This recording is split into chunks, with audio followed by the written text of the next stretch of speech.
welcome to the Forest School podcast. I'm recording this intro out in the woods. You are about to hear a conversation with Kendra McWilliam, who is was incredible chat. Big old swing, big old haymakers coming out about the ideas around Forest School. If you want to listen to this episode, you're going to find out things about like what you might need to consider if you want to get like a lottery grant. We're going to talk about Kendra's ideas about like therapeutic and what it means to be offering a therapeutic service. And if you can stick around till the end, we're throwing some big old haymakers and talking about the argument that maybe you can do Forest School in a living room. Stick around till the end. Enjoy the conversation. Bye.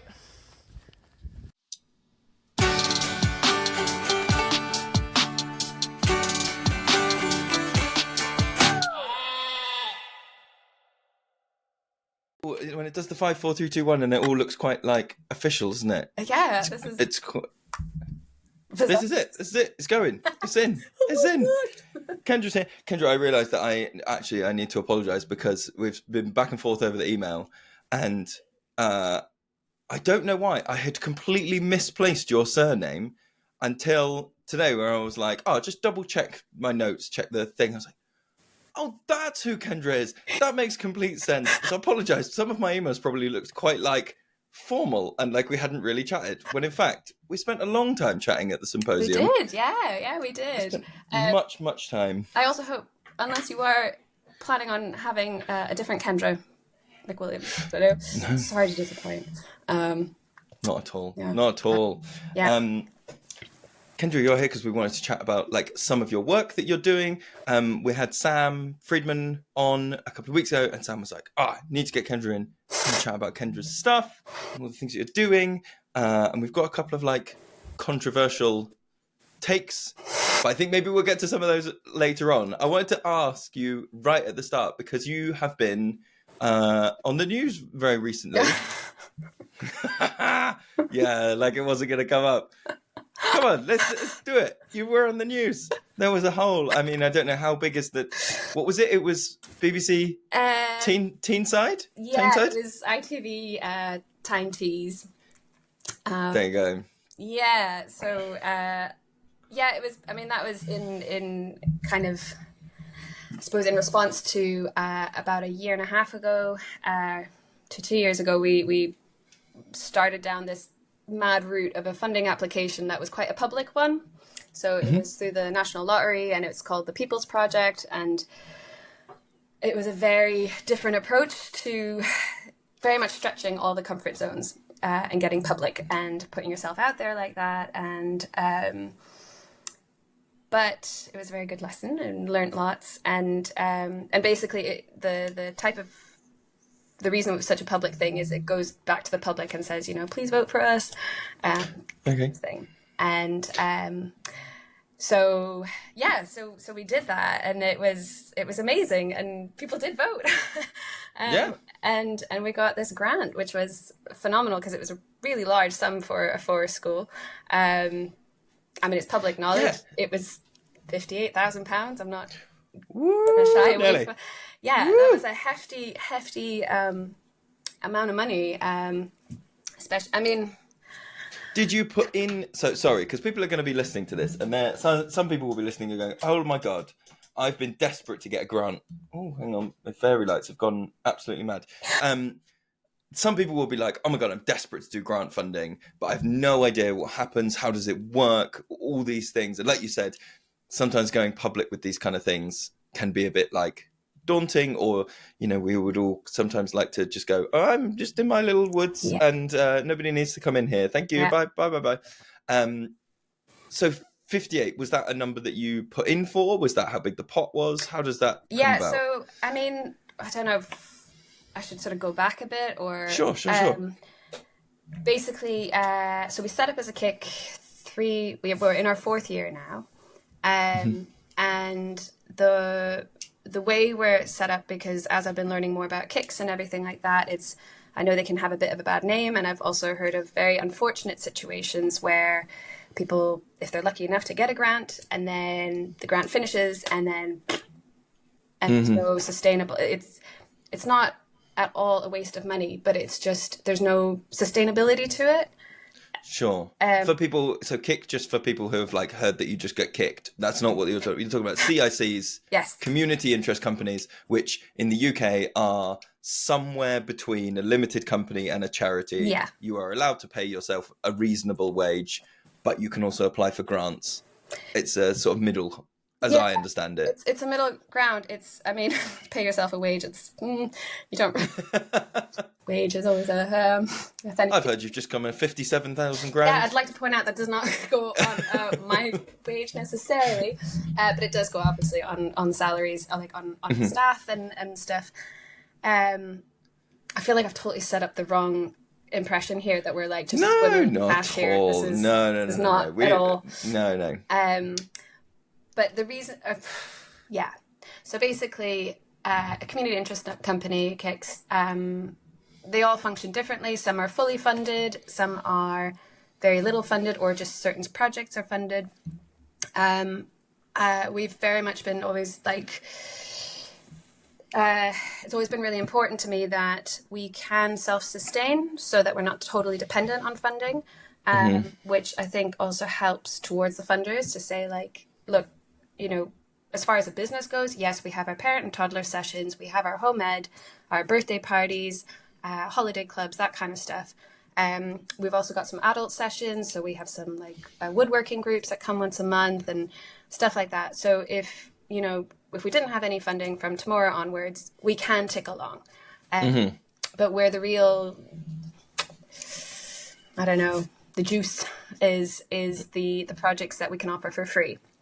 Yeah. Or at least at a heavily subsidized price. And that's kind of what these most recent projects have been, which have been a result of this £58,000.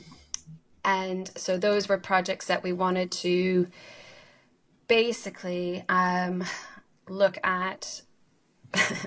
So I don't think Forest School is just for children. I think it's very much for adults, and also we get very stuck in these labels and descriptions. Yeah, we can get pigeonholed very easily, I think. Yeah, and it was very much what are the different kind of community groups where we're seeing, that we're a part of, that we're on their doorstep, we're in a very urban area. Where's the need? And we have, conversations with our families and stuff like that on, a daily basis. And so as a result of the groups that we've already been running and the people that come, there was sort of a gap for like so we've been running some intergenerational, sort of an intergenerational juicy. We've called it the Eldlings. So looking at initially, and this is what I always love about these projects, is you go in with a sort of a rough idea and a budget breakdown. So this is why we weren't just like, yeah, sure, 58 grand sounds nice. Very much like down to how many pencils, if we needed pencils. But so the Intergen was sort of the thinking of bringing in some early years, so your families with little ones, alongside some older generations. And initially I was thinking about people with early onset of dementia, people who are still living independently but are starting to need a bit more support because of the benefits of the outdoors and gardening for dementia, but also the links with the early years. So there's a lot of benefits and overlapping. And was this more, because obviously that you mentioned toddler groups and stuff earlier, but this sounds like it's different. This is not linked older generations and early years. This isn't grandparents and grandchildren. This is two separate groups coming together. Or is it grandchildren? It's kind of, in the end, it's morphed into people. Okay.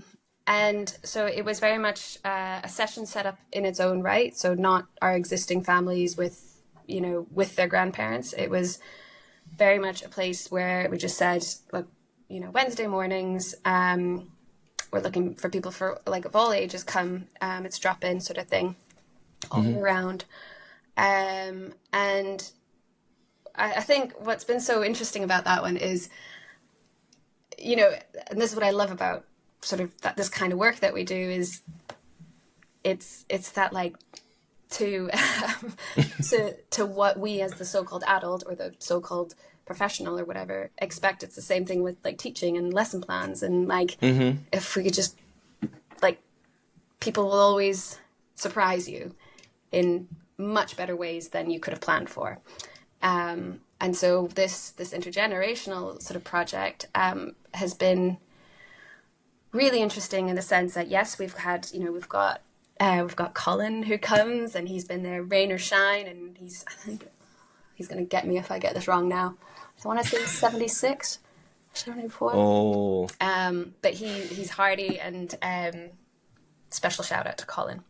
And then we've got our young ones that come with with a childminder or with a parent. But what's been really interesting is we've also had people like adults come who are in their 40s, maybe they don't have any family around, and so it's just kind of their way of building community as well. And or they don't have their parents in the same country, so it's kind of this, again, that whole village approach that you've got your so-called elders, and you kind of develop those relationships regardless of age or where you're coming from, and you see the most remarkable, just magical moments of story sharing and just everything. And another thing was, you know, we've got some adults that have come that have been in supported living, or, you know, so we've got some adults with learning sort of complexities, disability. I don't want to say the wrong thing. Can you please edit this out? Of course. Please edit this out. But basically, and then we've also got autistic adults, and then we've got their parent who, you know, might be in their 60s or 70s, and their adult child has moved back home because their placement, you know, their living placement's broken down. So then you're in your 70s and you're back to being a full-time carer in some cases. It's just that's such a big mix. Such a big mix, and things like for adults, and in some cases, you know, this will have people who enjoy the early years, you know, the songs, the stories, and they feel at home there, and but they also get to play the adult role because they're guarding the fire. And where does somebody go when they are an adult, they're viewed as an adult, but yet they still get such joy and confidence and independence and all those other, you know, good bits from being around, for example, younger children or in sort of so-called early years kind of settings. And it's just, I guess with this project, it's just been really, really fascinating seeing how many stories there are, how layered everything is, and how there's such lack of spaces where people can go to sort of celebrate this. Yeah. In a way, definitely. without it being a targeted activity or setting.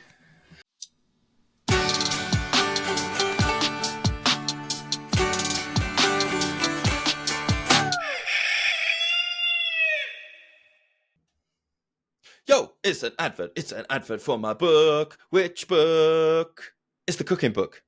It's the book of cooking. The book of not just cooking, the book of cooking and ovens. It's called Forest School Cooking. You can find it on Amazon.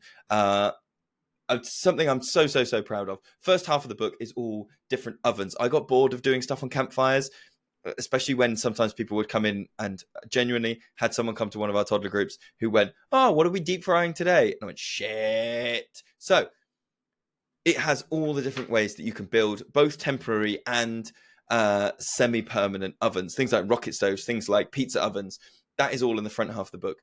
Back half of the book is all recipes that you can use that are like communal recipes, things that take it on. If you want to do cooking, I think there should be an element of like cooking is communal and cooking is like sustenance. You know, this idea that like, oh, campfire cooking is trivial. That's where we do snacks. That's where we do like bits. We do popcorn and marshmallows, but it's never actually a thing. If you want to connect in that reciprocal, no, that's not the word. What's the word? Oh no, recapitulative play. That's the one. Recapitulative play. You want to play out your ancestry, right? You want to go and see like, this is how, you know, survival things, or this is kind of like how people commune around the world. Cook a meal. Cook a big meal, a hearty meal. That's what the second half of the book is. Hearty, cheap meals that you can cook over a campfire that are like filling. They're not super like sugar based and like just heavy. They're different things, all different levels. Some of them are more complex cooks that might take, you know, half an hour, 45 minutes to get ready and a little bit longer to bake. Some of them are super quick. You can prep it at home, bring it to the woods, knock it up. If you want to, head to Forest School. Head to Amazon. It's on Amazon. Forest School Cooking. It's a great book. Honestly, it will change your practice and change your cooking forever.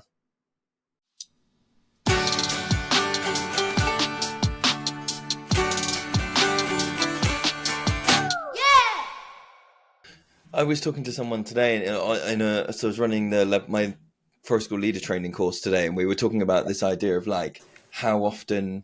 I was talking about the need for. I promise I'll get back to it. It will link in a minute. Just give me 20 minutes to do a rambly story, and then we'll get there. I was talking about the prevalence of like NCT groups and like 1,000 different baby books and all these things, and that sometimes there are like parenting books that are like, hey, here's a technique that we think might be useful, and then some books are just like, we're so disconnected from what it is to have babies that we have to sort of relearn it in the Western, the weird Western educated industrial thing. I was thinking about this thing that like you might be around babies from like 0 to 5. And then you kind of get siloed if you go through mainstream education into like, you should hang out with 5 and 6 year olds. Then you should hang out with 7 and 8 year olds. And you just get siloed fully chung, chung, chung, chung, chung, chung, chung. And then you might pop out the other end. And then like, that's when you're like, oh, I haven't seen a baby for 15 or 20 years because I haven't been around babies. They're not in my class. Mm-hmm. And unless there's been a baby in your immediate family, you might not be connected to those things. And then I was saying, and again, I think that's something that people have to relearn when they leave higher education or whenever point is they leave secondary education, is where you go, you're all now part of the workforce. You that are 17 and, you know, Margaret that is 65, you are adults in the adult group. Go be adults. And it's like, well, I've only ever hung out with people that are exactly the same age as me. This is the only skill set I have.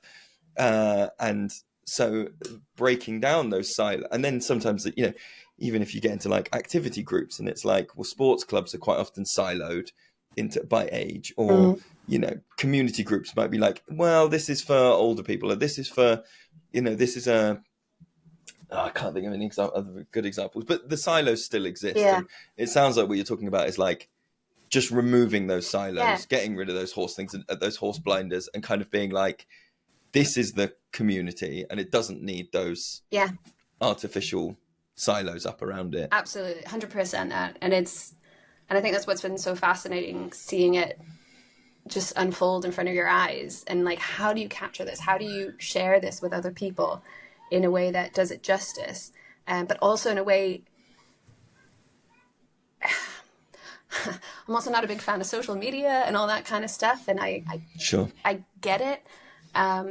But sometimes there's something also magical about, you don't want to capture it all. It's, you know, and then.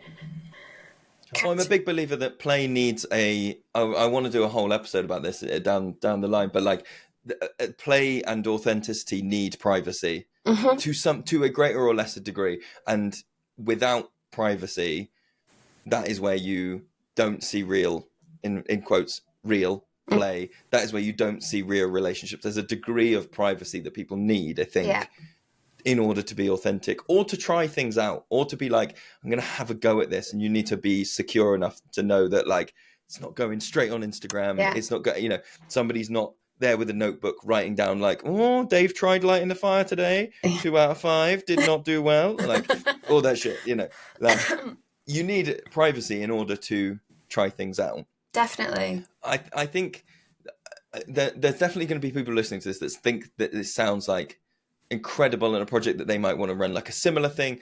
But I can hear people in my head already going like, well, how do you meet all of those? I know you've said they're not necessarily competing needs, because maybe that's a slightly artificial way to look at it, but the needs of a 5-year-old are very different to the needs of a 40-year-old, to the needs of a set. How do you, if somebody's listening and going, well, I can struggle sometimes to navigate it when I've got 5-year-olds and 9-year-olds. I find that challenging. And I know I've been there myself, but what would you say if somebody's like, how do you manage all those needs? Yeah. So sometimes it's challenging, but we have,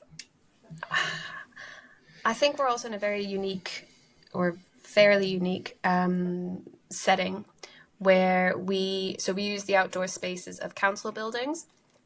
Okay. So we're not in a woodland. We're not, we've got the metro that beeps right next to us. So we've got birds and metros. I mean, for a 2-year-old, yeah. Woof. It's big stuff, guys.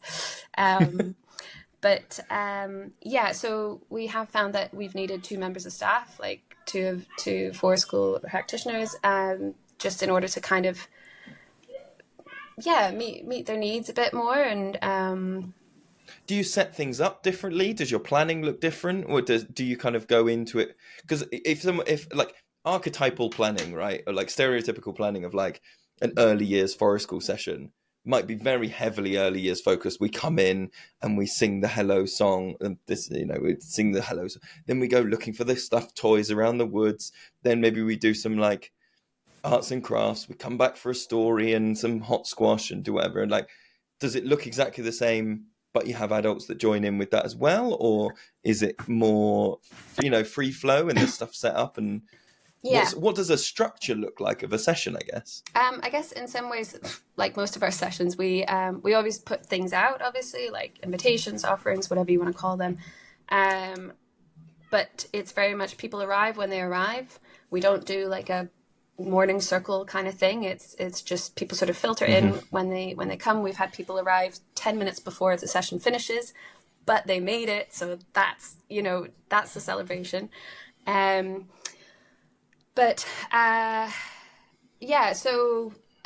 basically, it sort of runs for 2 hours. The first sort of hour, sort of some of the adults will enjoy doing some more job stuff like gardening or site work, like weeding or planting or harvesting and things like that, or building stuff. What's always really lovely is, so for example, I'm sort of all over the place, but welcome to the club. Our big thing about this grant that I was talking about, the big 58, was about that it was kind of a reaction where forest school as such has become very exclusive, and arguably in some cases middle class, and I don't think that's a hard argument to make. I think by and large there's evidence that is where it is. Super white, sure. Middle class. Yeah. Come on, swing. Just big old punches, haymakers. Just like, fucking have at it. Where's the representation? Like it's all, and I know I'm white, and I've got a home and there's fairy lights behind you. I've got fairy lights, and I even have a candle going with incense. So, and a cup of tea. Yeah. So you get the vibe. But like nature's free. No, but why are we like? How can people capitalize off something that's free? Hypocritical, I realize, because that's exactly what I'm doing here with the wildlife. But it's about sort of trying to give people the toolbox that they can then take it out on their own. And I suppose that modeling, if you will, or just. You have to meet people. This is the thing where I'm like, Wem and I have had this conversation many times, because Wem, more than I do, Wem feels a very big like social weight in this similar thing that is like, what are we even doing? What are we doing this thing? And I think the bit that I always try and hold is like, I'm meeting people where they are. And that is not to say that like, because the alternative would to be like, be super extreme, be like, nature's free, you don't need help, just go, just do the thing, just go out, whatever.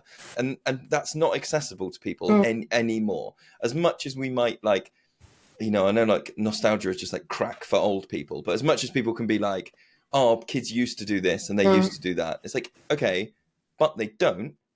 And so now this is the technique to maybe move an inch towards back there. So there's no point in being like, why don't we just kick all the kids out into the street? They'll magically have the skills and the interest and whatever else. No, there's a role to play here in terms of like meeting people where they are.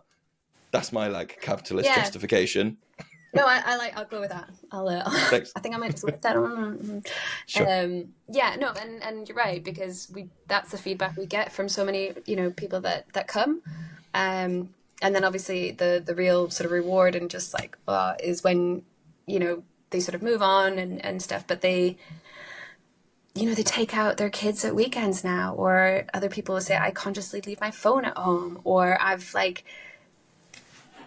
just that more self-awareness and that intentional time spent outside. And it's not about getting out in the woods. I mean, yeah, sure, that's great, but those people that will go out to the beach or to the woods at a weekend, that's wonderful. They're already doing it. It's really about, like you said, meeting people where they're at on the day, and that can change every day.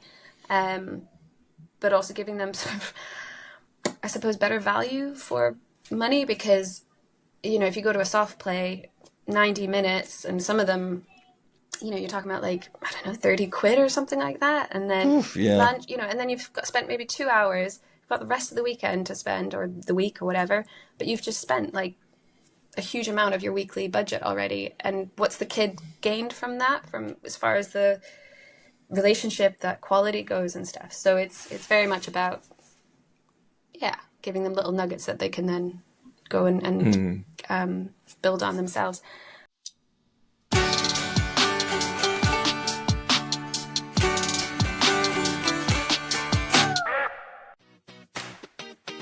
Hey, did you know you can become part of the Forest School Podcast community by joining us over on patreon.com/the Forest School Podcast?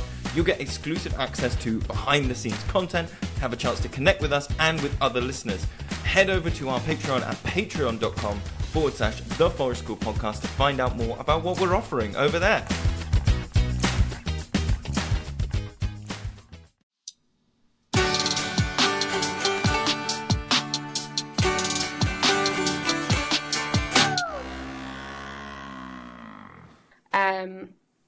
And in terms of, how's this for a segue? We're talking about meeting people where they are and giving them tools and stuff. And would it be all right to talk about some of the work you've just done? You've done a grief maze, and some of your like garden. Can you talk a little bit about that project? Because that seems like it's in there, but kind of slightly adjacent. Can you tell me a bit about that project? So we're, I'm kind of at this point of like, so I will answer. Sure. But I think in sort of what you touched on before as well is like, we keep seeing all this, everybody is trying to meet people's needs or meet the needs or whatever, as far as we know, as far as we're skilled to do so, or qualified to do so, or have the right skill set, which is good and responsible and safe and all that stuff. But there is an element of, we're all trying to do the same damn thing, but we're isolating each of these individual, I don't know if you want to call them symptoms or criteria or whatever the word is for it, but like, instead of sort of working together, which I know is easily said, a lot harder to do. So sorry, what do you, I think I understand, but when you say symptoms, can you give me some examples? What do you mean in that sense? For example, if, so obviously nationally, we're all seeing, a lot of children and young people, their school placements are breaking down, they're burning out. This whole EOTAS thing, so patient outside school. Yeah, and the amount of stress and just trauma and it's just heartbreaking seeing what families are going through, and they're stuck in this limbo of not having clue, how do you, and people have got full-time jobs anyway. So there's so many layers to this.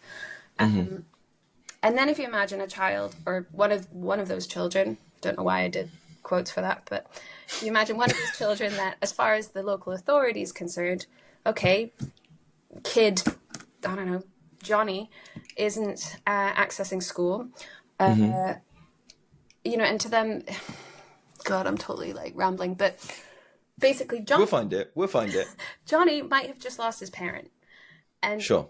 and have autistic burnout, and have all these other things going on, and as if school is going to be a priority, and as if the sensory overload, and as if all these transitions and all the shit that these kids are dealing with right now that is already so difficult and so challenging, and then you've got this whole other level of something else going on,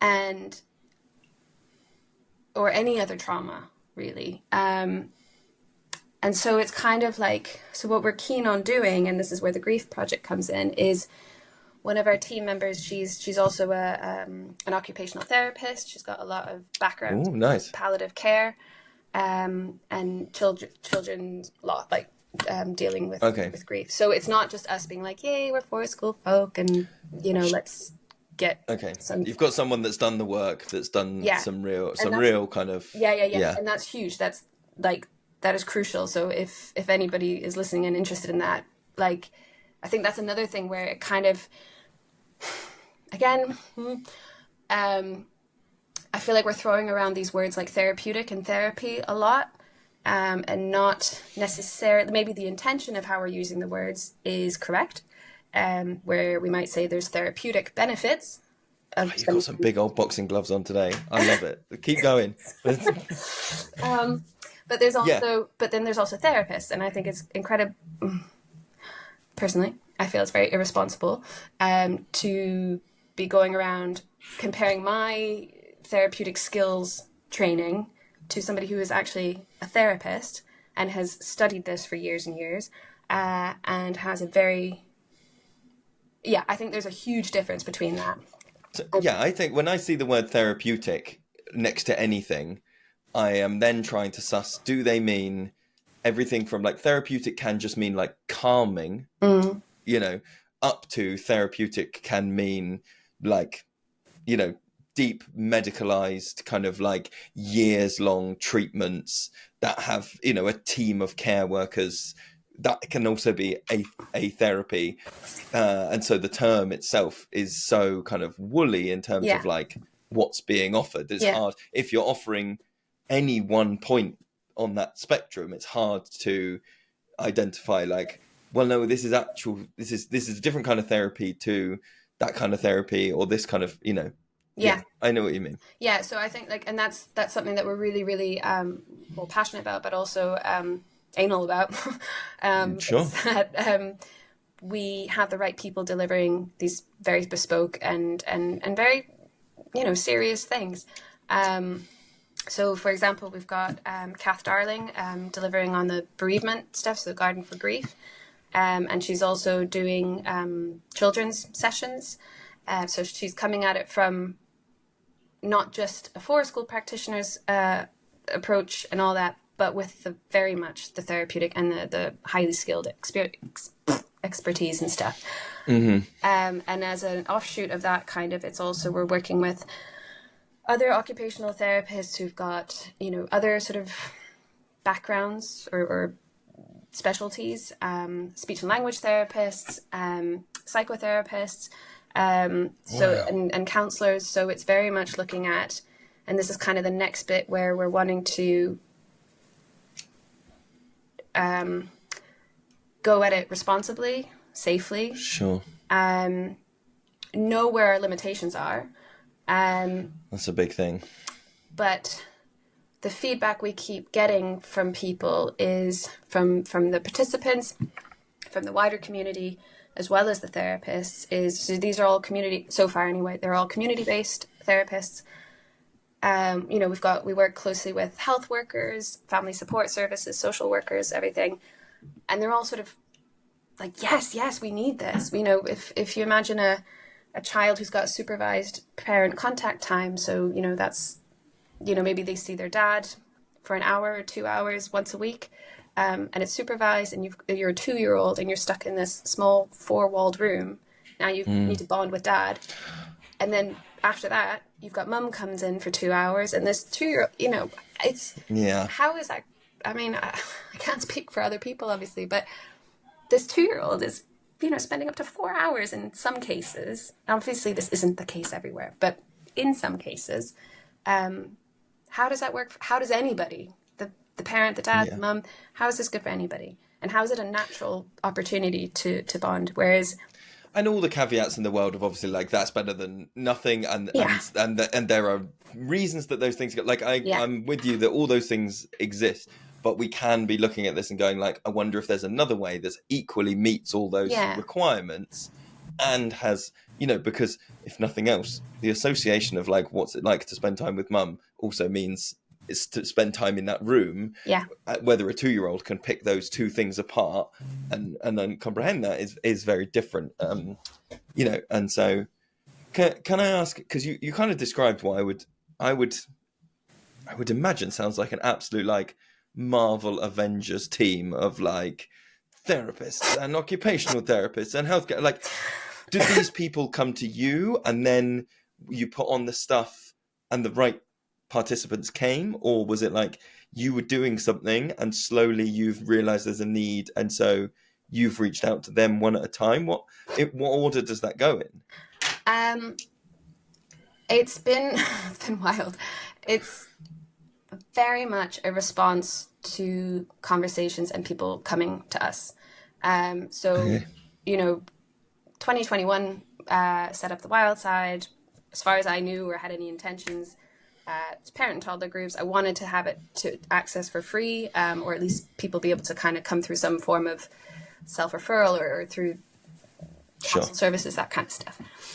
And then sort of speaking to groups, to parents, and then, some of them worked, some of them didn't, their stories, and it's all very much that thing about getting to know your community, and also working towards people's strengths. And, if regardless of people, whether they were working or not, but they'd have some skill set or a story to share, so how do we empower the members that come, that you're not, especially if you're in a parent role or a grandparent role, if you're in a kind of a caring role, but you're there for the child. But what about you? And what would you want? What would, if you could do anything with it, sort of in our context and outdoor setting and stuff, what are you passionate about? And so our team has been amazing because it's just fucking fantastic. But a lot of them have come through the Wild Side. They attended either with their own children or came to an adult group or just sort of saw what we were doing and just sort of got involved, and then went and got their training done, and then have come back. And what I feel so privileged to be able to do is really to kind of any of our staff that come to sort of say, like, cool, we all know we want the outdoors and da-da-da, but what's your jam? And is there a way that we can make it work? And then it's a case of like, right, okay, is there a need for it? How do you know there's a need? Is it just us as individuals thinking, ooh, this would be a fun thing to do? Or is there grit behind it? Does it matter? And so a lot of it is a case of, so for example, the bereavement stuff came about because I'd said to Kath, like, what's your jam? Like, you've done your training. Like, how do you see it?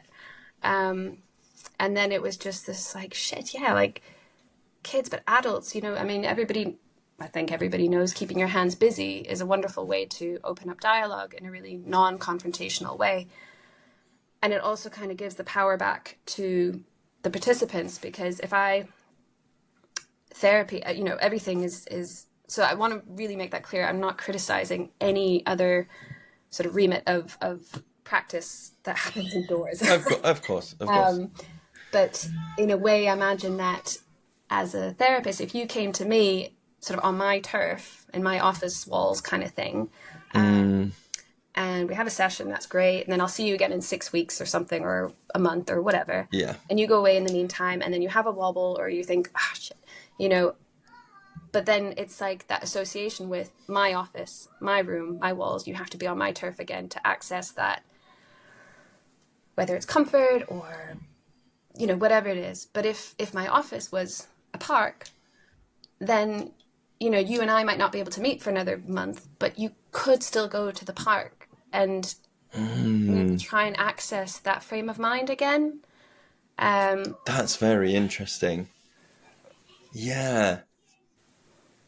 I'd never really considered that as a thing. And that's obviously something that's going to be huge, not just from a grief standpoint, but from any kind of like, I'm hoping using it in the right term, any kind of like therapeutic service. If you're only finding it on the turf of the practitioner. And I think also there's something there as well, isn't there? And maybe this is where we can get to the big swing that we were talking about in the emails, which is that like being totally honest about the woods is not always the place that people feel comfortable, and acknowledging, I think, more and more that like forest school is not a panacea. It's not there to fix everything all the time. And it's about like, you know, if you were really to take that kind of as like, what's the extreme other end of that? Like one end is you have to come to this therapeutic office to access that stuff. Well, what's the other end? The other end is that it all comes to you. And is that the kind of setup that you were describing in the email, where you're talking about doing it in somebody's front room?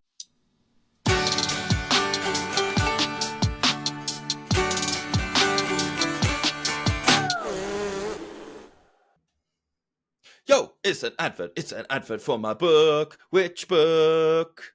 It's the cooking book. It's the book of cooking. The book of not just cooking, the book of cooking and ovens. It's called Forest School Cooking. You can find it on Amazon. It's something I'm so proud of. First half of the book is all different ovens. I got bored of doing stuff on campfires, especially when sometimes people would come in, and genuinely had someone come to one of our toddler groups who went, oh, what are we deep frying today? And I went, shit. So it has all the different ways that you can build both temporary and semi-permanent ovens, things like rocket stoves, things like pizza ovens. That is all in the front half of the book. Back half of the book is all recipes that you can use that are like communal recipes, things that take it on. If you want to do cooking, I think there should be an element of like cooking is communal and cooking is like sustenance. You know, this idea that like, oh, campfire cooking is trivial. That's where we do snacks. That's where we do like bits. We do popcorn and marshmallows, but it's never actually a thing. If you want to connect in that reciprocal, no, that's not the word. What's the word? Oh no, recapitulative play. That's the one. Recapitulative play. You want to play out your ancestry, right? You want to go and see like, this is how, you know, survival things, or this is kind of like how people commune around the world. Cook a meal. Cook a big meal, a hearty meal. That's what the second half of the book is. Hearty, cheap meals that you can cook over a campfire that are like filling. They're not super like sugar based and like just heavy. They're different things, all different levels. Some of them are more complex cooks that might take, you know, half an hour, 45 minutes to get ready and a little bit longer to bake. Some of them are super quick. You can prep it at home, bring it to the woods, knock it up. If you want to, head to Forest School. Head to Amazon. It's on Amazon. Forest School Cooking. It's a great book. Honestly, it will change your practice and change your cooking forever.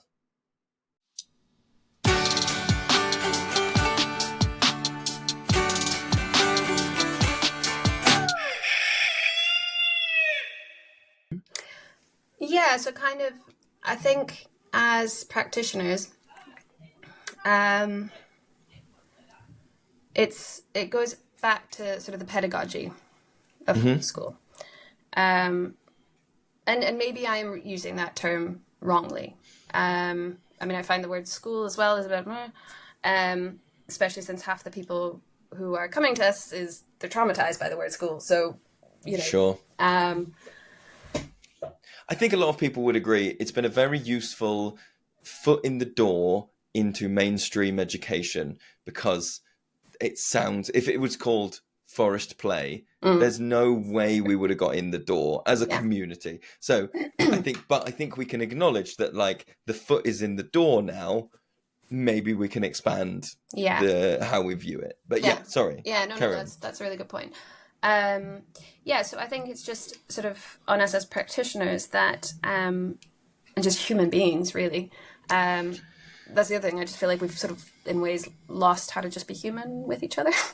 And we're just trying to be human outdoors, and ideally outdoors, if that's appropriate. So my sort of thing about saying that we're running 4 school sessions in someone's living room currently, and I realize and respect that people will maybe have very different opinions about this, and feel like I'm using that term recklessly. But for me, it's on the emphasis of the pedagogy, and it's how do we as practitioners respond to people in the moment. So remaining incredibly flexible, not pursuing our own agenda. It's very much, learner led, and also celebrating, like, basically all the things, so if somebody hasn't been able to leave their house for sort of, months on end, well, fuck it. Like, why can't we, the fact that they're letting initially a stranger come into their home and spend time with them, like, wow. And then, to the point where they're drawing with charcoal on our practitioner's face, just, why is that not for school? Like, why can't that be it?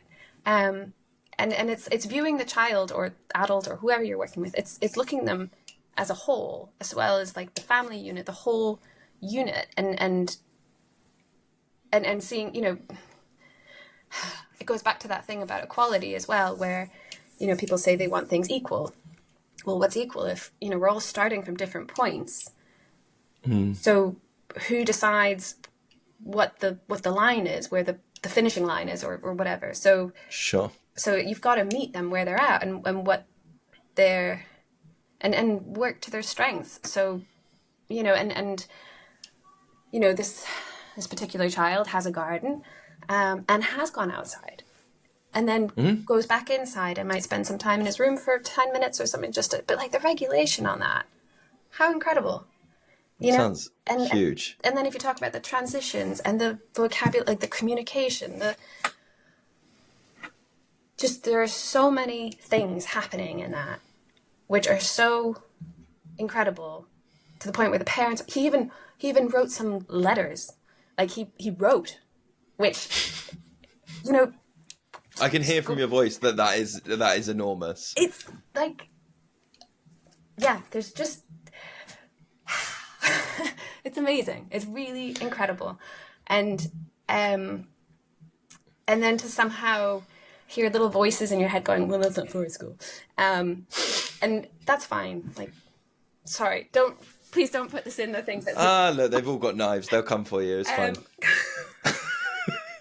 Oh my God. But I think we can get that. And in terms of, so I think, not we can get that, but I think there are, some people are just going to flat never agree with that. That's just their understanding. But then there are also people that I've spoken to and that we've had on this podcast that don't agree that those 6 principles that come from the FSA are principles, or the only principles of forest school. And, there are people that go, we've got to acknowledge in that meeting them where they are kind of thing, that we go, this is what the real world looks like for this group of participants. And so, Nick Elviana does an incredible work, but none of her stuff is long-term.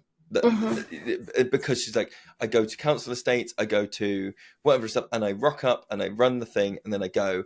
And, some people would also go like, well, that's not forest school. And there's an argument, I think, for like, just being clear about it is, and maybe it needs another term, but just like saying school is the word that got a foot in the door, then calling what we're doing pedagogically forest school is the foot in the door still, that just allows people to come through. And I think there are definitely times where, we can spend with some of our groups, we're out in the woods for 6-7 hour long days. Now, are they fully engaged with like the natural environment at all times to the highest level possible? Are they? Fuck, right? That it just doesn't happen, because there are times where it peaks and it's like, oh, we're going off to play like sardines or hide and seek, and you are like, that's almost as engaged in the natural world as you can be. You're crouched down, you're hiding, you're doing this, you're doing whatever.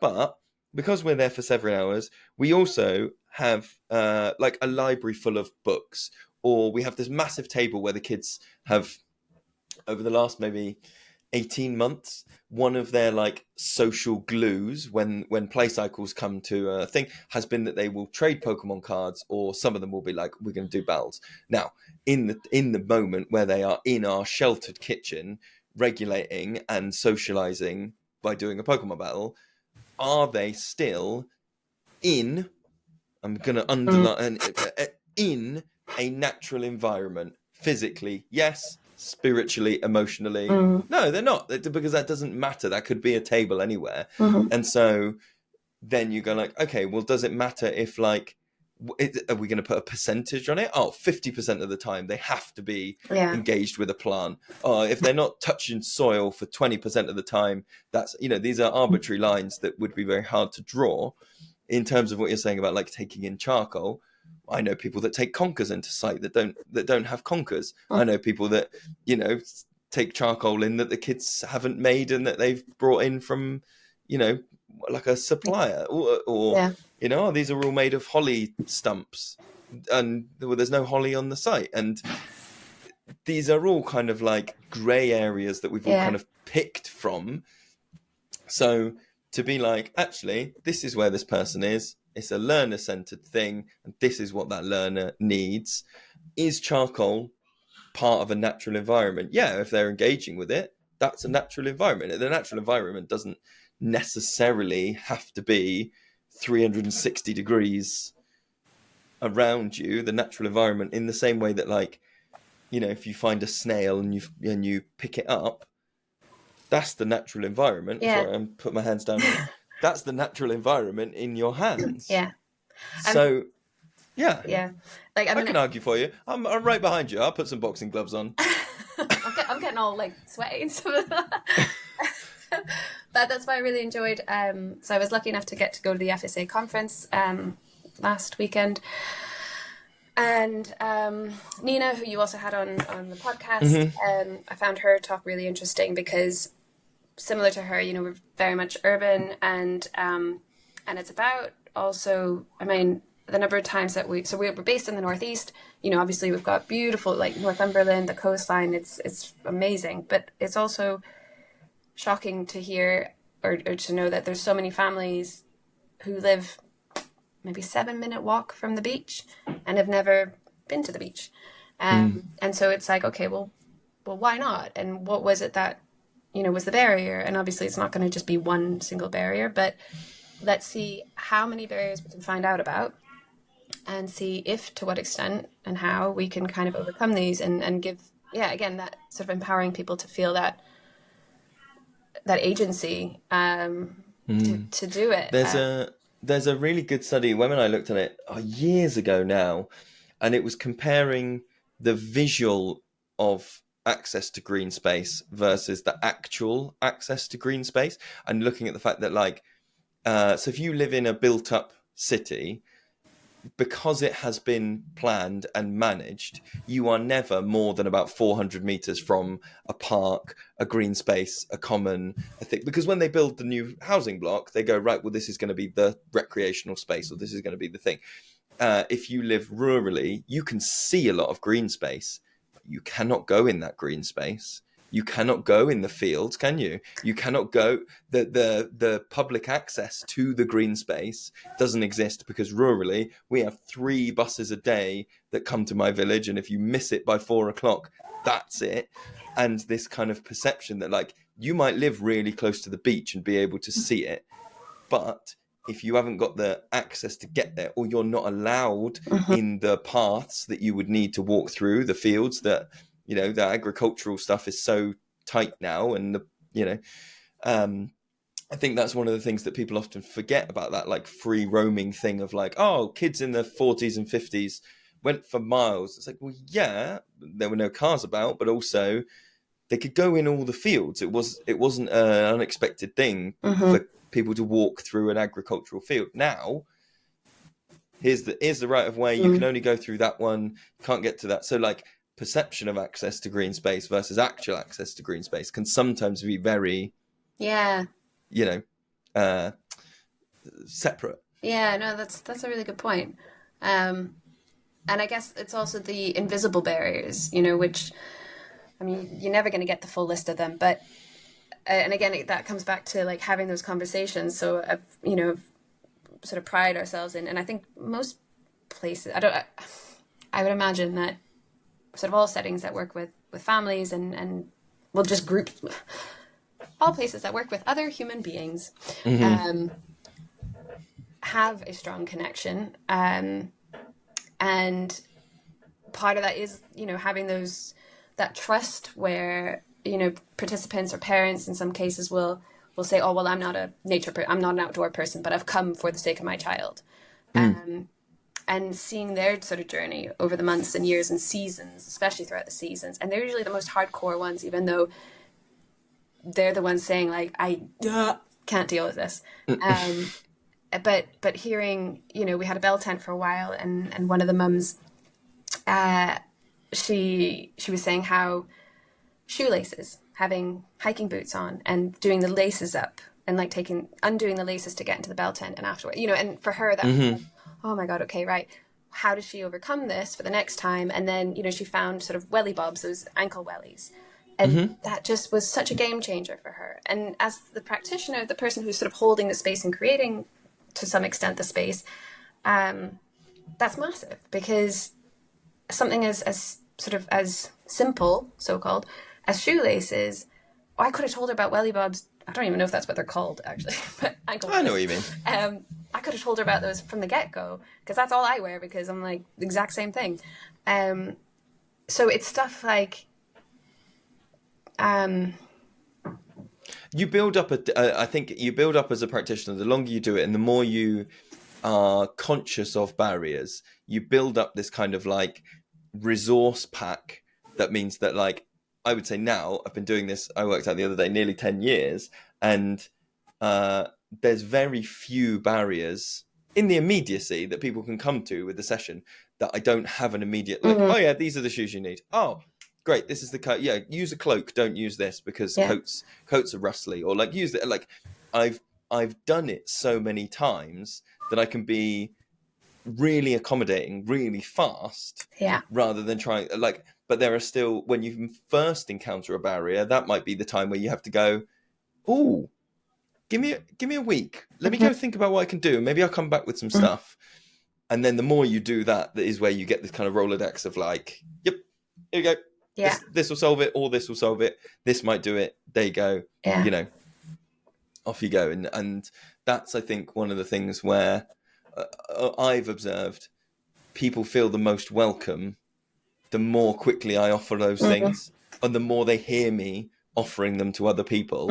And it just becomes this like, oh, you just go to this beardy man in the woods and sort of tell him what's up, and he goes, here is the things, and then it's great. It's like a wishing well, a little like a hairy wishing well. I'm conscious that I could sit and chat for another hour, but I don't want to take up your whole evening. If people have listened to this and they want to find out more about you and about Wildside, where can they go? Where can they find stuff out? So we are, so it's called The Wildside Learning Through Nature CIC. But the website is www.thewildsidenortheast.com. And then on Instagram and Facebook, this is the bit where I should have like prepped and actually looked at what these. We can stick anything in the show notes after this. If you just go, oh yeah, look, it's all in the notes, and we'll pretend that we had this chat. Okay, excellent. In advance. Something Wildside, whatever, Northeast. And I should also say that the website, I've been pushing this for like 3 months, but like I seriously need to give it some TLC. Just haven't gotten around to it, and it just kind of keeps sinking down the priority list because tech is not my jam. If you're meeting needs in the woods. Yeah, exactly. Done. Done. But Oh, thank you so much, mate. It's been thank lush you. chatting, and I'm sure we will catch up again at the next conference or at the next, Yeah, I really look thing forward that's to it. happening. And thanks so much for having us on the show. Wow. Pleasure. And I'm really sorry.